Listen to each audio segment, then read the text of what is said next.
In a morning ritual, I imagine I share with many in this room, one of the first things I do every day is check the news. And recently, as we are all too well aware, it's not been pretty.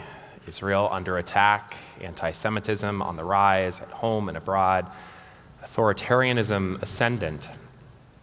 These headlines rightfully terrify us. And I don't know about you, but at least a couple times a day, I dream about what it would be like to run away, to find a place to hide, to escape the messiness of this world. The headline of this week's Torah portion, Vayishlach, offers no consolation. It's as alarming as any we might read today. Esau amasses an army of 400 men, prepares to confront his brother Jacob. And facing this most imminent threat, so fearful was our ancestor Jacob that the Torah, famous for its economy with language, uses 3 words where one would do. Vayira Yaakov me'od, and Jacob was greatly afraid. Vayitzer lo, and he was distressed.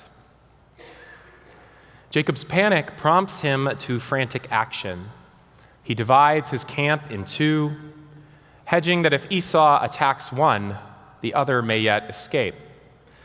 He prays fervently, "Deliver me, O God, from the hand of my brother." And he sends bountiful gifts ahead to Esau, hoping to placate his brother's murderous intentions. Then something odd happens. After all of these frenzied preparations for his looming confrontation with Esau, Jacob finds himself alone in the middle of the night.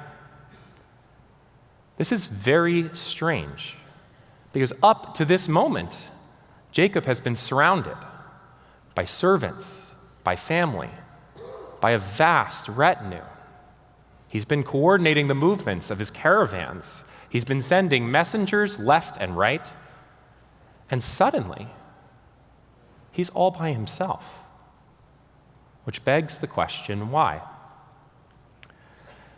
The medieval French commentator Rashi offers a nice answer. Obviously, Jacob forgot a few small jars, and he was so pious with his possessions that he had to go back and get them. But Rashi's grandson, Rashbam, suggests a more startling possibility. Jacob was trying to run away. When you think about it, it makes perfect sense.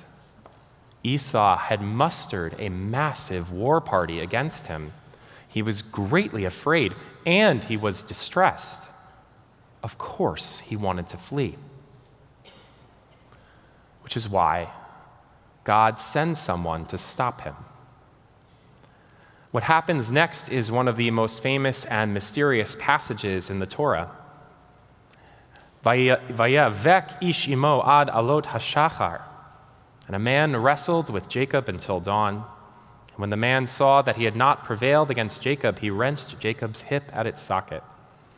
Then the man said, "Let me go, for dawn is breaking." But Jacob answered, "I will not let you go unless you bless me." The man said, "What is your name?" Jacob replied, "Jacob." The man said, "Your name shall no longer be Jacob, but Israel, for you have striven with beings divine and human and have prevailed." This passage is, of course, most well known as the origin story of our people's name, Israel. And with great pride, we have interpreted this tale as the lofty mission that has defined the Jewish nation for generations, that we are called to be God wrestlers, to struggle with the biggest questions, with all matters of ultimate concern.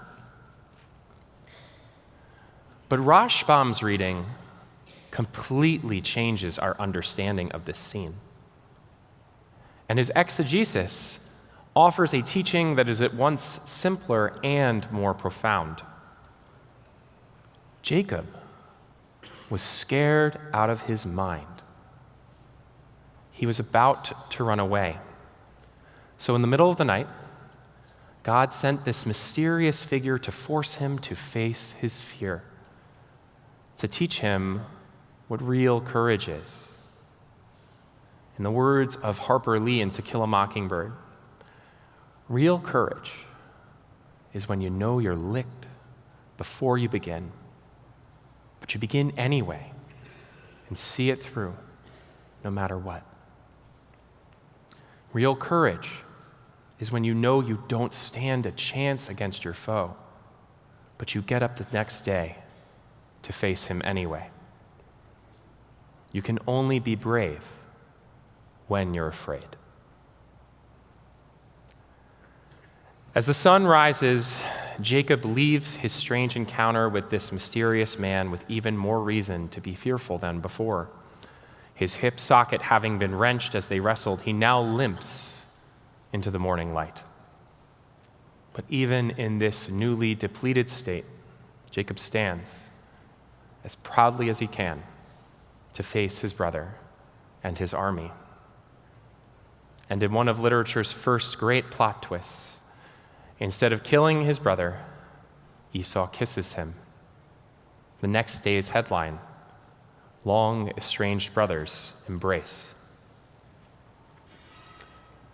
So many of us are hurting right now. So many of us are afraid. It's so tempting to dream of running away. But this Shabbat, Parashat Vayishlach, comes to remind us that we can't, because that's not what Jews do. We may suffer our sleepless nights, but then, like Jacob, we get up in the morning. We see that the light has not yet defeated the darkness. And in spite of our fears, we rise to bring just a little more light into the world. Shabbat Shalom.